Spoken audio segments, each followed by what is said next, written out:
This video is sponsored by G2A. Use cashback code DORON for 3% off on Warcraft products. Hello guys, this is Doronsmovies, and today I will be talking about ghouls, what they are and how they're created, talking about their history and characteristics. So without further ado, let's get into the lore.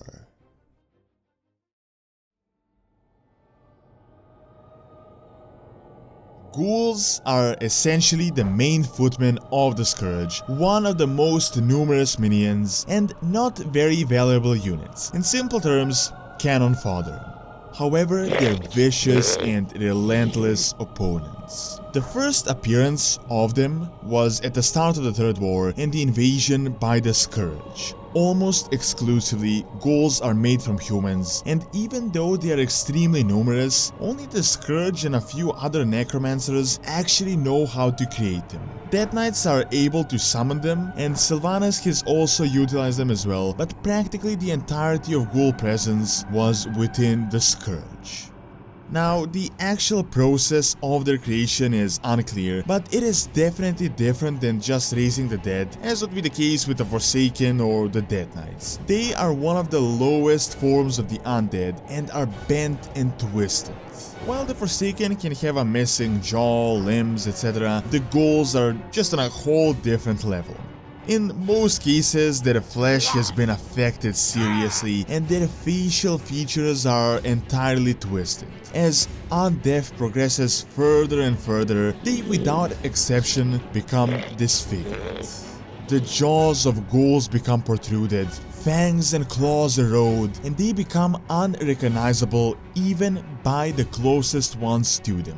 Aside from appearance, ghouls also lose their voice most of the time and are unable to speak the human language, so they utilize the zombie one, only murmuring mindless words. They turn completely feral and animalistic, and they also gain the ability to regenerate their body through cannibalization by eating their foes. Ghouls are strong fighters, but they aren't particularly tough. Most of their power comes from the fact that they're just mindless and that they would charge without any second thought into battle. They don't use any weapons, but can sometimes wield clubs. However, most of the time they just utilize their very sharp claws, which can be pretty dangerous, seeing that they are the undead.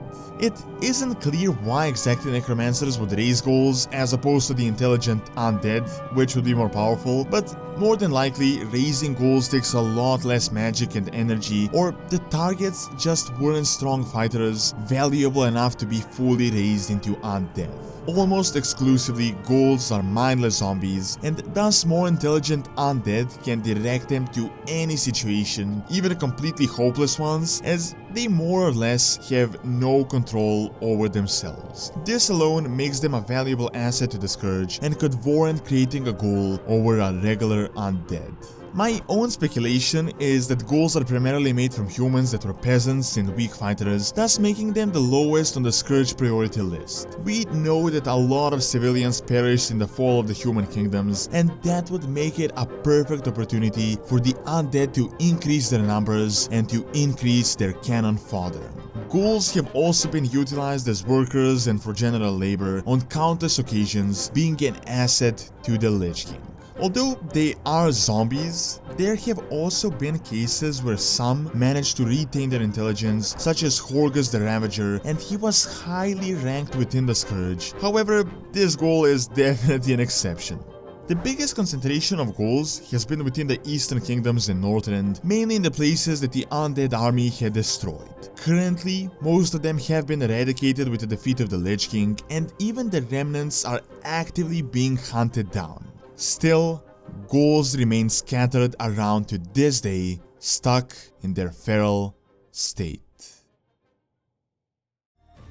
Thank you for watching. Check out the video on abominations and how they're made by clicking on the screen, and also check out our second channel, Doron's Academy, for videos on history and science. See you next time.